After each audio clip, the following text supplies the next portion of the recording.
خدای پاک دل راوستو ان شاء الله. اوس دا په خپل خپو ډیر مزل ارس کو مانزو دا ستم نشو برابرې دی. اوس ډیر د الله فضل دی. اوس ډیر مونږ دس کو پیر صاحب تم دوا کو ځان تم بچو د مر چاته دواګان.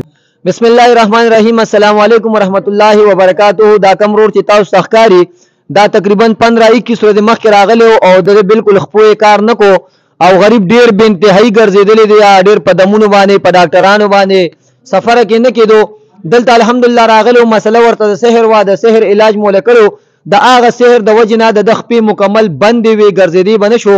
د الله په کلام کې زور دی طاقت دی شفا دی او د الله په کلام مو ورته علاج کړو الحمدلله. هغه دم سره دی دلته کې په هغه ټیم وګرځېدو نن دغه 15-21 ورځې پس دوباره راغلی دی. تپوس به د ضرور نه کو چې څومره ګرځېدلی دی او څومره پیسې په ځان باندې لګولې دي او زموږ د علاج سره د څومره فرق شوی دی او د کم ځای نه راغلی دا ورته دی په خپل باندې وي. اسلام علیکم. السلام علیکم رونو عزتمندو مشرانو کشرانو.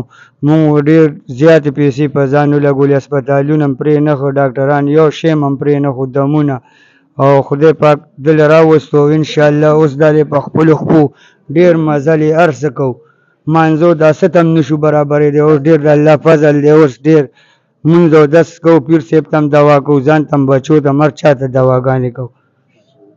اول چې تاسو ته مسله د څه شي وه؟ ما ته ډېره د دې خپو د دې ګوډو هنګ به شوم بالکل جام به شوم نه به مونځ او دس کولو نه مې به سر ښکته کولو بس بسترې نه به نه شم به دغسې به هم جامې به م راته کور والا بدلولي او لامبول هم به م بچو بس الله پاک ته مې به ډېر ژړل مالتا په مونږ څه چلو شو سم دم او بس اخره کې راباندې جدا چلو شو او چې دلته مې له دم وکړو نو بیا څه چلو شو؟ نو بس انشاءالله به په خپلو خپو روان شو د دې ځای نه احمد لاړو ښه کار لم پکې لاړو د هفته نیمه مې یو 20 ورځې پکې ښه کار وکړو ماشاءالله. او اول به مانځه ته هم نه شوې نه تخیا باندې به هم نه شو کېناستې نه به هم جامې ویستې شوې او اوس الحمدلله د دم هر څه ډېر شکر الحمدلله الله ستاسو لاک شکر ځکه دا شفا د الله په اختیار کې ده. دلته خو موږ د شریعت نه خلاف څه دم هم خوله نه دی کړی قرآن ایتونه نه بالکل او د الله په کلام کې شفا ده طاقت دی. نور مریضانو ته څه ویل غواړي؟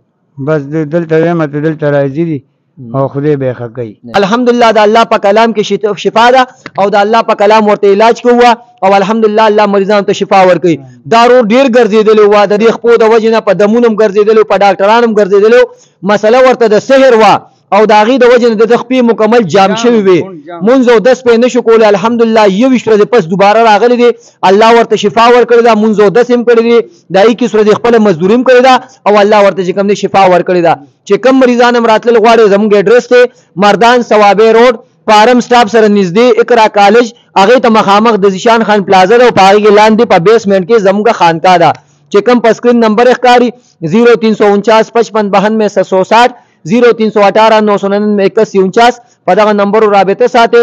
الله مو د دنیا او د آخرت خوشاله نصیب کا او څومره مریضان چې په کورونو کې دي او په هسپتالونو کې دي دلته نشي راتلی یا ډاکټر له نشي تلی الله دې تاسو ټولو ته شفا درکړي. د الله په امان.